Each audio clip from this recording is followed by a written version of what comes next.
आज Mumbai Indian match हरली ती खराब बॉलिंगमुळे आणि एक ऍव्हरेज आउटडेटेड अप्रोच बॅटिंगमध्ये वापरली म्हणून.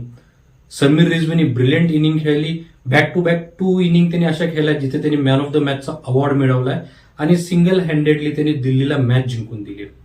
आज आपण बघितलं मुंबई इंडियन्सची बॅटिंग पाहिजे तशी आली नाही, बॉलिंगमध्ये पण पाहिजे तसा परफॉर्मन्स आला नाही. सुरुवातीला 2 विकेट्या गेल्या. रायन रिकल्टन आज जास्त काही करू शकला नाही. तिलक वर्मा 0वर आउट झाला. त्याच्यानंतर रोहित शर्मा आणि सूर्यकुमार यादव यांनी चांगली पार्टनरशिप केली. जेव्हा स्ट्राईक रेट वाढवायचा होता तेव्हा रोहित शर्मा आउट झाला. रोहित शर्माचा स्ट्राईक रेट आपण बघितलं 135-36 होता. सूर्यकुमार यादवचा स्ट्राईक रेट सुद्धा 141 होता. म्हणजे हे जे दोन्ही बॅट्समन आहेत ज्यांनी इनिंग चांगली खेळली, पण त्या दोघांचा स्ट्राईक रेट जो होता तो 150 पेक्षा कमी होता. जेव्हा स्ट्राईक रेट आणि रन रेट दोन्ही वाढवायचा होता तेव्हा हे दोन्ही बॅट्समन आउट होऊन गेले. त्याच्यानंतर मुंबई इंडियनकडून कोणी असं विशेष चाललं नाही.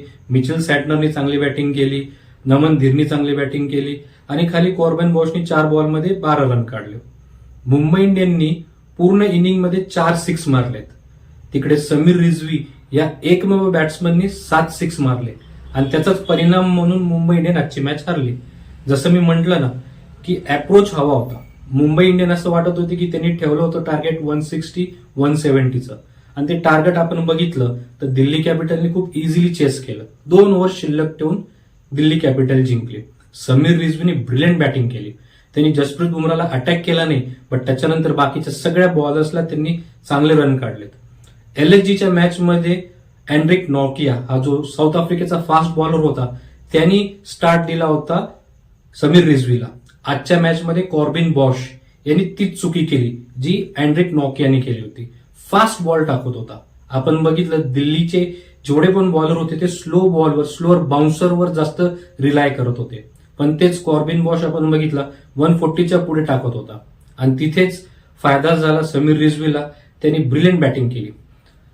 डेव्हिड मिलर सोबत जी त्यांनी पार्टनरशिप केली तेव्हा 50 रनची पार्टनरशिप झाली तेव्हा 1 रन डेव्हिड मिलरचा होता, बाकीचे सगळे रन समीर रिझवीचे होते. आणि मुंबईची बॉलिंग मी जसं म्हणलं फ्लॉप होती, आज कम्प्लीट फ्लॉप होती. शार्दुल ठाकूरनी 11 पेक्षा जास्त रन प्रति ओव्हर दिले. मयंक मार्कंडेनी 2 ओव्हरमध्ये 20 रन दिले, त्याचा इकॉनॉमी रेट सुद्धा 10चा होता. आणि कॉर्बिन बॉशने ऑलमोस्ट 3 ओव्हरमध्ये 39 रन दिले.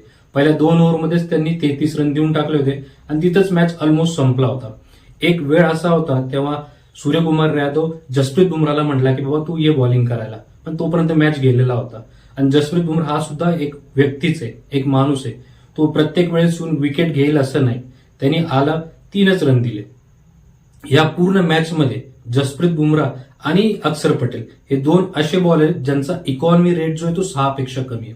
मुंबई इंडियनकडून बघायला गेलं तर जसप्रीत बुमराचा 6 पेक्षा कमी आहे आणि दीपक चहरचा 7चा इकॉनॉमी रेट आहे. बाकी सगळ्या बॉलरांचा इकॉनॉमी रेट हा 10च्या पुढेच आहे. जेव्हा 162चा टार्गेट सेट केलेला असतो म्हणजे 8 रन प्रति ओव्हर पाहिजे, तिथे मुंबई इंडियन्सचे बॉलर 10 रन प्रति ओव्हरपेक्षा जास्त देत असतील तर मॅचचा रिझल्ट असाच काही येईल. आणि जसप्रीत बुमरा हा एकमेव बॉलर आहे जो प्रत्येक वेळेस विकेट घेऊन मुंबई इंडियन्सला जिंकून देईल असं कदापि होणार नाही. जसप्रीत बुमराला पण सुद्धा कोणत्या दुसऱ्या बॉलरची साथ हवी आहे. आज ट्रेंट बोल्ट नव्हता. त्याचं सगळ्यात महत्वाचं कारण म्हणजे हार्दिक पांड्या नव्हता. हार्दिक पांड्या हा एक प्लेअर जर आपण बसवला किंवा तो अवेलेबल नसेल तर 2 प्लेअर घ्यावं लागतात. कॉर्बिन बॉशला घेतला ऍज अ ऑलराऊंडर म्हणून, तो फॉरेन प्लेअर होता म्हणून ट्रेंट बोल्टला आपण बसवलं आणि दीपक चहरला घेतलं. दीपक चहरचा वापर चेन्नई सुपर किंग नेहमी पॉवर प्लेमध्येच करायचा. महेंद्रसिंग धोनी त्याचे पहिले 3 ओव्हर किंवा कधी कधी 4 ओव्हर पॉवर प्लेमध्येच करून घ्यायचा. ते मुंबई इंडियनला कदाचित जमलं नाही. असो, दुसरीच मॅच होती त्याच्यामुळे जास्त आपण त्याच्यावर बोलणार नाही. पण मुंबई इंडियनची बॉलिंग मात्र आज एक्सपोज झाली. समीर रिझवीने ब्रिलियंट बॅटिंग केली. मी जसं सांगितलं मुंबई इंडियनचे 4 सिक्स होते आणि समीर रिझवी एकट्याने 7 सिक्स मारले आणि दिल्ली डॉमिनेट करून ही मॅच जिंकली. तुम्हाला काय वाटतं नक्की सांगा.